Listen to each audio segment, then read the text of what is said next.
మరి ఉత్తరం చూద్దామండి. అమావాస్య తిథి దైవారాధనకు విశేషం, కానీ శుభకార్యాలకు ఎందుకు పనికిరాదు? ఇప్పుడు సీతారామ కళ్యాణం చేయాలి, శ్రీరామ నవమి నాడు, ఆయన పుట్టినరోజు నాడు. సీతారామ కళ్యాణం చేయకుండా మన కళ్యాణాలు చేసుకుంటే ఆయన పని చేయలేం కదా. అలాగే కృష్ణాష్టమి, ఆయన పుట్టినరోజు మనం చేయాలి తప్ప ఆ రోజు మనం కళ్యాణాలు చేయకూడదు. అందుకని మంత్రశాస్త్రంలో ఏం చేశారంటే, దేవతలకి సంబంధించిన కార్యక్రమములు చేసుకుని వారు ఆ రోజులలో తమ సొంత పనులు విడిచిపెట్టండి అన్నారు.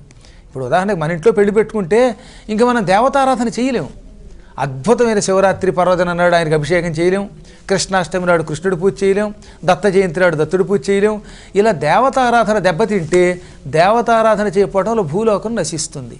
అందువల్ల ఏం చెప్పారంటే మంత్రశాస్త్రాలలో దేవతా కార్యక్రమములు ఉన్న రోజులలో మీ సొంత పనులు ఆపుకోండి అన్నారు.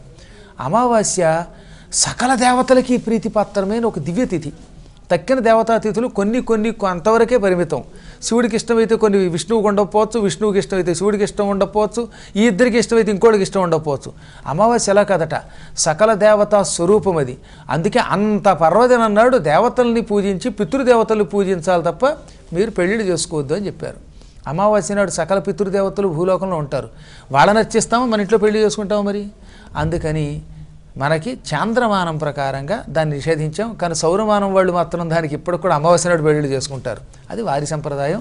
చాంద్రమానాన్ని మనం అనుసరించే వాళ్ళం మాత్రం ఎట్టి పరిస్థితుల్లో అమావాస్య నాడు దేవతలకి పితృదేవతలకి మాత్రమే అర్చనలు చేయాలి, ఉపవాసాలు ఉండాలి, దానాలు చేయాలి. పెళ్ళిళ్ళు వంటి శుభకార్యాలు మనం చేసుకోకూడదు.